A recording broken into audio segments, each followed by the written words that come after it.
वृंदावन ठाकुर जी का इष्ट है। क्यों?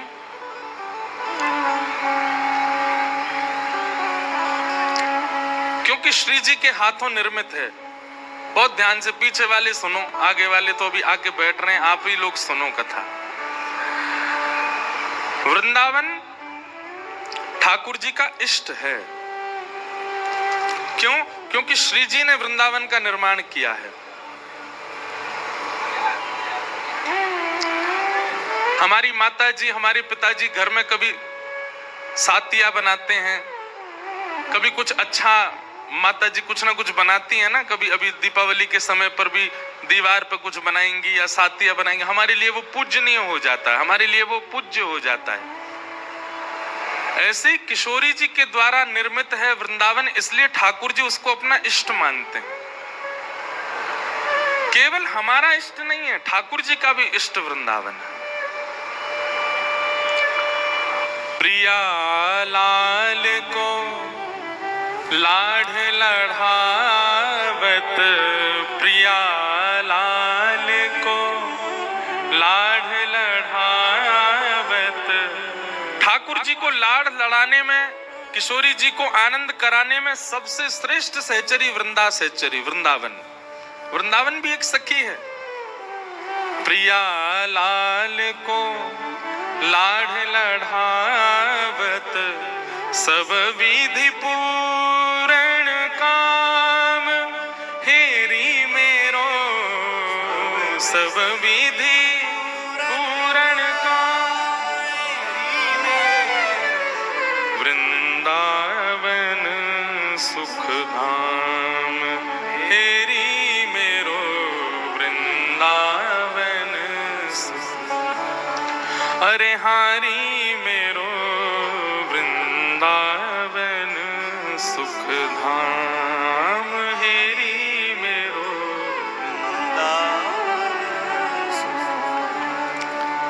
प्रिया लाल को लाड़ लड़ावे, सब विधि पूर्ण काम हेरी मेरो, वृंदावन सुख धाम। ऐसे वृंदावन में श्री ठाकुर जी का आगमन हुआ। वृंदावन आकर के भगवान ने कुछ लीलाएं की।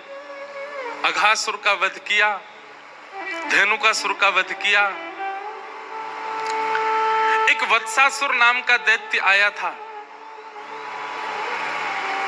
आगे वाले ने थोड़ी शांति रखो, बिल्कुल ध्यान से सुनो। एक तो लेट आए हो, ऊपर से हल्ला कर रहे हो, बिल्कुल शांति से सुनो।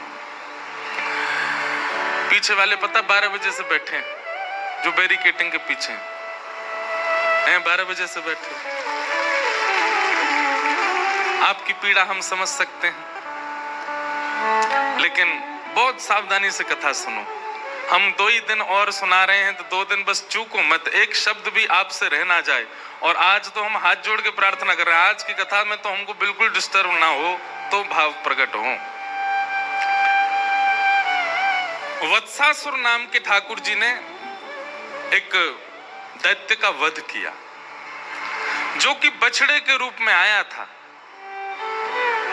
जैसे ही वत्सासुर का वध किया, किशोरी जी नाराज हो गई ठाकुर जी से। किशोरी जी बोली, तुमने वत्सासुर को क्यों मारा? ठाकुर जी बोले, दैत्य है, उसको मारेंगे नहीं।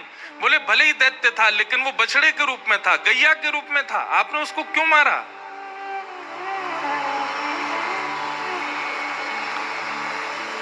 किशोरी जी की ठाकुर जी की नेक नेक नोक झोंक है गई, यही बात सुन।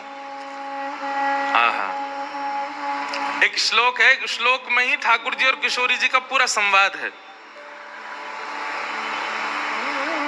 ठाकुर जी किशोरी जी को मनाने गए। अब आपने पदों में तो मान लीला सुनी है, हिंदी में मान लीला सुनी, संस्कृत में मान लीला सुनो। ठाकुर जी गए और ठाकुर जी जाकर के किशोरी जी के द्वार को खटखटा रहे हैं। तो अंदर से किशोरी जी कह रही हैं, कोयम द्वारी, द्वार पर कौन है? तो ठाकुर जी बाहर से कह रहे हैं, हरि ही। अपनो परिचय दे रहे हैं, कहा हरि ही, हरि आयो द्वार पर। किशोरी जी बोली, हरि? हरि का मतलब होता है कौन? जो सब चीज हरण कर ले। हरण करना, हरण कौन करता है ब्रज में? बंदर। किशोरी जी बोली, हे बंदर आया मेरे द्वार पे, अरे कोई जाओ या को भगा के आओ। प्राय ही उपवनम सखमृग पात्र किम।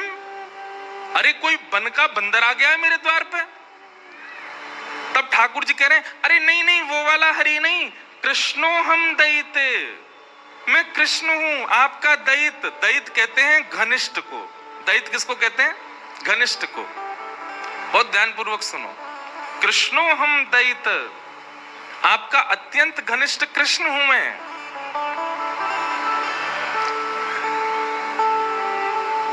किशोरी जी ने जैसे सुनी कृष्ण आया है, अब कृष्ण का मतलब क्या होता है? कृष्ण का मतलब होता है काला। किशोरी जी बोली अरे गोपी, लाल बंदर नहीं कारो बंदर आयो द्वार पे, भगा के आओ याकू। हरि नहीं आयो है, कृष्ण हरि आयो है, मतलब कारो बंदर या लंगूर आ गयो द्वार पे। कृष्णो हम दैते। श्री जी बोली विभेमी नितराम कृष्णात अहम बानरात। अरे काला बंदर आया गोपी, भगा के आओ। लंगूर बंदर तो गोरे बंदर थे, ज्यादा खतरनाक रहे, याकू भगा के आओ। ठाकुर जी बोले अरे नहीं नहीं श्री जी, राधे हम मधुसूदनो। हे श्यामाजू, मैं आया हूं मधुसूदन। किशोरी जी बोली ओहो ब्रजलताम तमेहि पुष्पान्विताम। अरे सखी देखो तो द्वार पर लगता है मधुमक्खी आई है। अरे द्वार मत खोलियो, भीतर आके दस देगी, लग जाएगी मेरे। ये पूरे ब्रज बीथीन के ब्रज रसन को चखवे वाली मधुमक्खी आई है। ये भौरा आया है द्वार पे, इसको भीतर मत आने देना। ठाकुर जी हर प्रकार से हाथ जोड़ रहे हैं, पाम जोड़ रहे हैं, अपने सब बात बता रहे। ठाकुर जी मूड पकड़ के बेटे कहा बताऊं?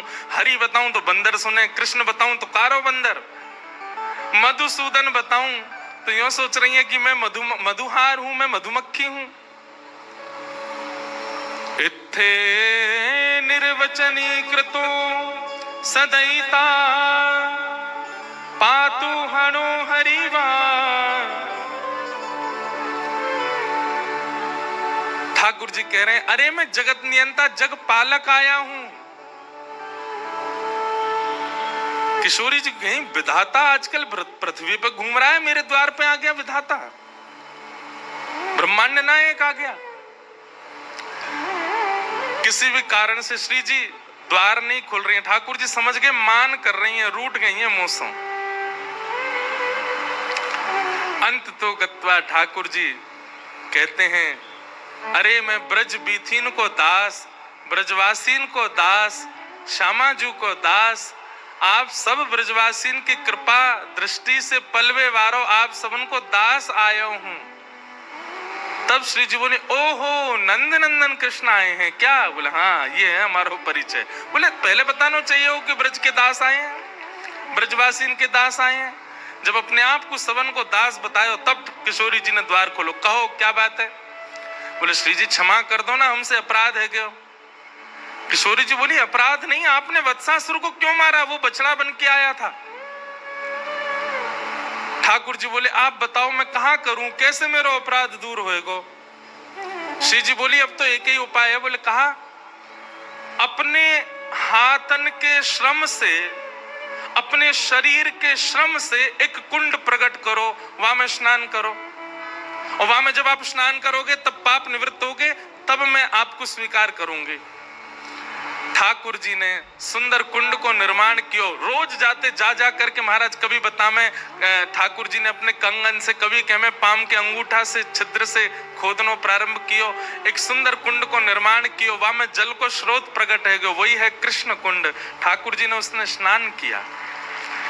ठाकुर जी स्नान करके गए, श्री जी से जाके बोले मैंने कुंड भी प्रकट कर दियो, स्नान भी कर लियो, अब तुम को स्वीकार कर लो।